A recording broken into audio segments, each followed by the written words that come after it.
Welcome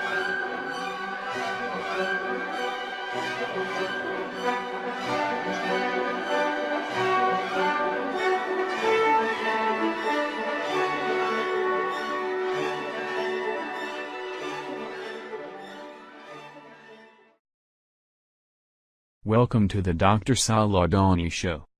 Fans of Dr. Sal Adoni call him the great genius, a figure that Nostradamus wrote about. His theories in math and astrophysics are used by government agencies. His theory E has proven Newton and Einstein are wrong. His prime algorithm is used by the NSA. His planetary distance formula is used by NASA to find new planets. His EOE theory is used by the USGS in earthquake prediction modeling. He founded 2 different think tanks, including Helix Q, the artificial intelligence think tank. Dr. Adoni is the founder of the cryptocurrency BizBytes. Dr. Adoni is also the founder of the One Media Network. One Media produces dozens of podcast shows for the iPodcast network. This is Dr. Sal Adoni. Welcome to another segment of the Dr. Sal Adoni Show. You can find more segments at saladoni.com and iPodcast.org. Saladoni.com is SOLADONI.com. Today I'm going to be talking about various projects I'm connected to. My most recent project is iPodcast. iPodcast.org features dozens of original shows from the One Media Network. It used to be the Adoni Network. I founded the Adoni Network in the mid-1990s. Now has over 300 business and local search portals, including sites like 24/7 News, which has a podcast on iPodcast, 24/7 Bitcoin, One Crypto, One Business, has a bunch of business portals like One Lawyers, One Legal, One Attorneys, CarAccidentLawyer.com, ForeclosureLawyers.com, MurderLawyers.com, etc. I also have out over 100 books. The last book that I put out was called Theory E. Theory E is my work in various areas of physics, astrophysics, mathematics, and other academic titles. I also have another book out that will be doing podcasts about the Holocenic. The Holocenic, or the Holocene extinction, is a real event that we're living in. In the past 12,000 years, many species have gone extinct. A lot of larger mammals, such as the woolly mammoth, saber-toothed tiger, etc. It has to do with the great orbit of the sun around the Milky Way. It's a 240 to 250 million year orbit, and every 240 to 50 million years, when we're in this area of the Milky Way, over 90% of all life goes extinct. So that's what we're living in right now, people. I'll also be doing some shows on Bitcoin and other crypto. Bitcoin is once again making a rise, and it's a pure sucker play. The recent rise is most likely due to some positive news about many retailers are now going to have the ability to accept Bitcoin. Last time retailers were lining up to take Bitcoin, they found out that no one was using it. So again, there's not enough of people with Bitcoin to actually do transactions. And if there were enough of people willing to do transactions, the public ledger of Bitcoin is now so huge, the system would crash. The system is now over 200 gigabyte of data. Now, your laptop or your smartphone has a fraction of that size of memory. So what happens is, to handle the ledger, you have to have special machines that have heavy memory, and the memory requirements are growing exponentially. But there's a cap on how big the ledger can grow every year. It's about 50 gigabyte. And the last 3 years, the ledger has been growing completely maxed out.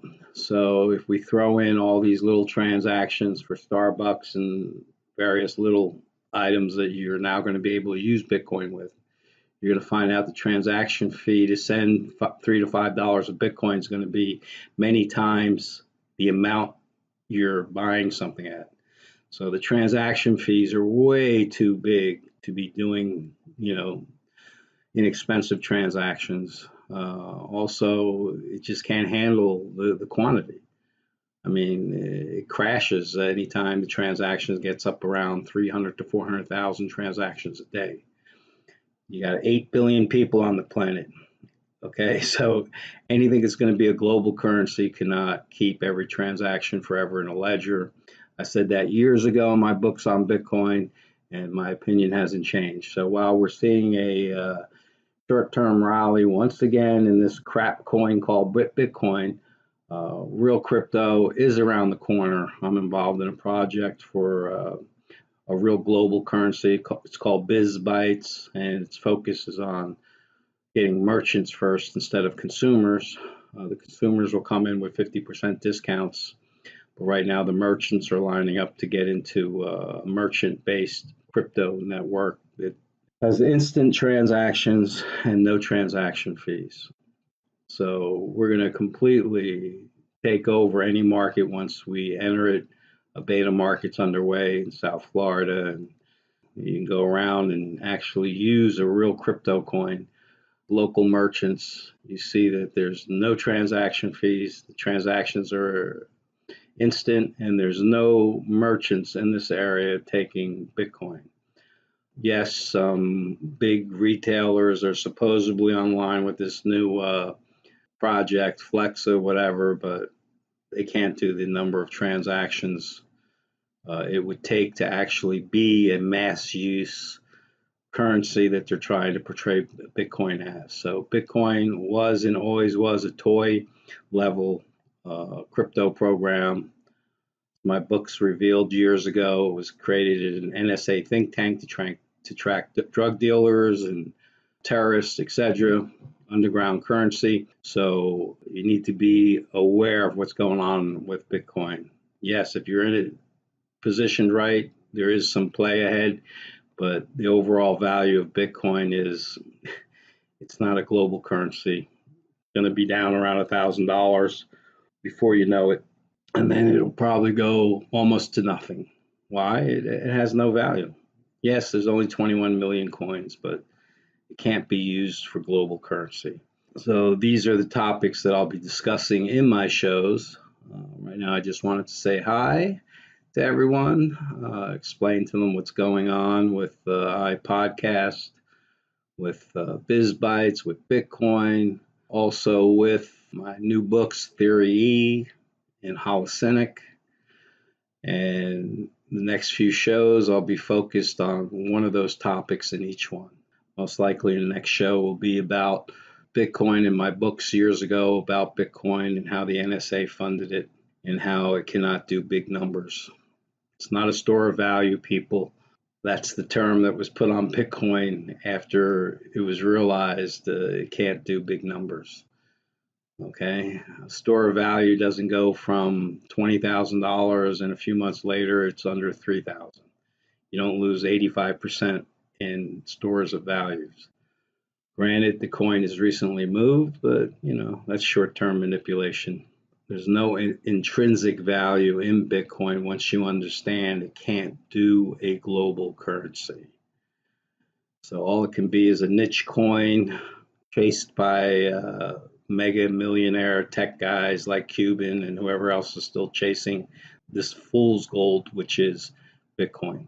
If you really understand crypto and big data requirements, a 200 gigabyte ledger that hasn't had mass adoption to be that big, okay, will only be mega terabytes in the near future, which means only a few computers will be able to control such a huge ledger. And then you're talking about mining being completely controlled by a small amount of people once you start getting up in the mega terabyte data requirements of the ledger. Also, you're going to have transactions just stacked up waiting to go through, since the ledger can only grow by 50 gigabyte a year. Okay, so that limit will have to be shortly redone so that the ledgers can grow much more than 50 gigabytes a year. And once that happens, you're going to be seeing terabyte public ledgers for Bitcoin.